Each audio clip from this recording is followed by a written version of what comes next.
Welcome back to Building on a Budget Models. Today we'll be unboxing this, the recently re-released Lotus Super 7 Series 2 in 124 by Tamiya. So first,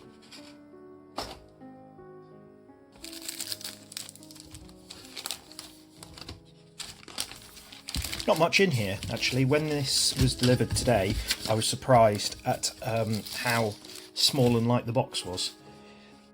England, 1957. Among the dazzling array of new vehicles on display at the London Motor Show was Lotus's Seven, a car which remarkably continues in production today with minimal alterations to its successful design. Lotus's founder, Colin Chapman's design philosophy for the car centred around simplicity, lightness and a low centre of gravity, with a tubular space frame chassis using aluminium and FRP bodywork, and suspension almost in the open under minimal fenders.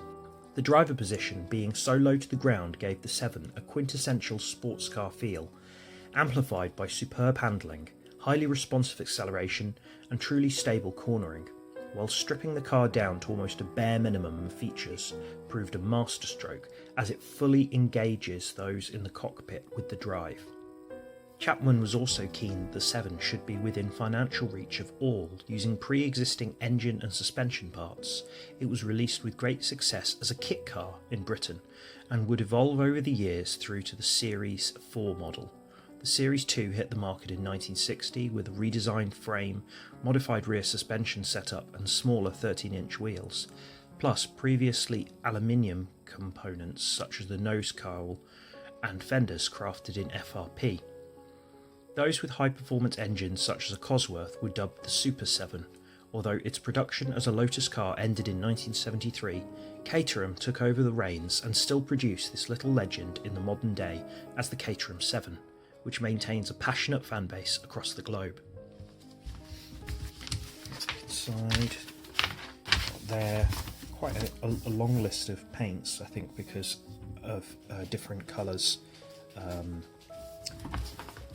Interesting here, it gives instructions for Cirrus White, British Racing Green, Sunburst Yellow, Tartan Red and Midnight Blue, and different sort of interior colours as well there. We've got, as it said before, the suspension, which is basically out in the open, and some of the photo etch parts are used there. It actually has a little symbol there to show the photo etch. More of the suspension and the Cosworth engine.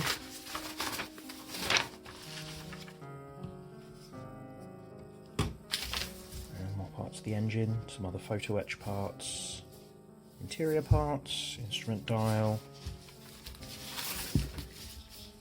more of the interior, and here it uses the sticker seat belts as I'll show you in a moment.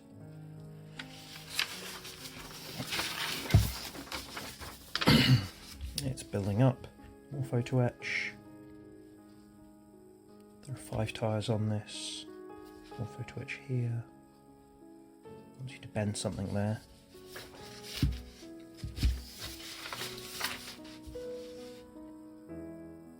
There's no roof on this. But there are some options because it comes with parts to make it either a road car or a clubman racer. So, as I'll show you when we look at the parts in a moment. That we've looked at already.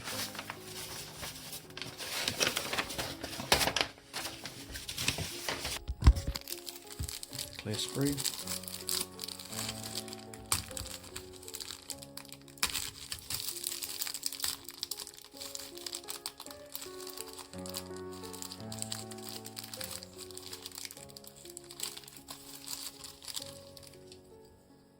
So here you can see there's the kind of road windscreen, got headlights, tail lights, and also these smaller racing windscreens. Very small clear sprue. Now, this one, I'm going to be careful with this as there are some terribly tiny parts.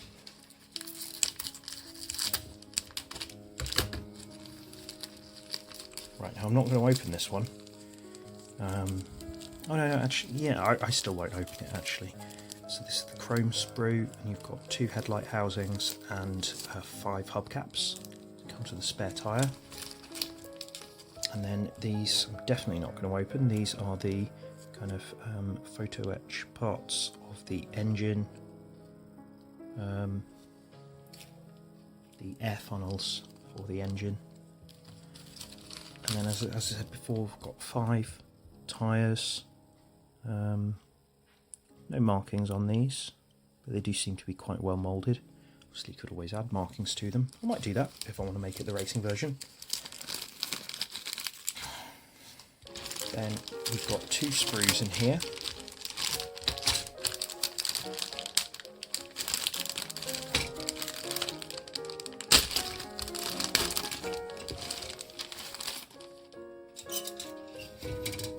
Firstly, the smaller of the 2. It's got the cover there, bits of the suspension that's actually moulded on. Yeah.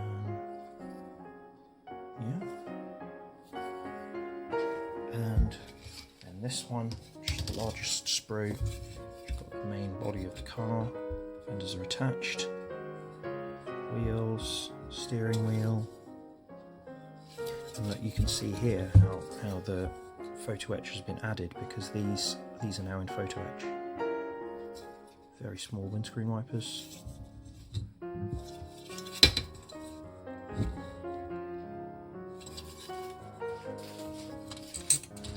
So yeah, and then finally we've got things in here. So here are the seat belts. I think this is really generous that they've given you, because obviously you'll only use 2. So then, you know, I could use some of the others in maybe some road cars, or some, I think these might work quite well in Formula 1 cars actually. So that's nice. Then I've got the photo etch sheet, which I won't take out. You can see here bits of the seat belts, radiator grille. These are for inside the radiator. Disc brakes. That's nice. And then the decal sheet. As you can see here, quite minimal decals for the car itself, but then these extra ones if you want to make it the racing version. A really nice little set, and something that I'm looking forward to building. Please do comment, like, share and subscribe, and I'll see you soon.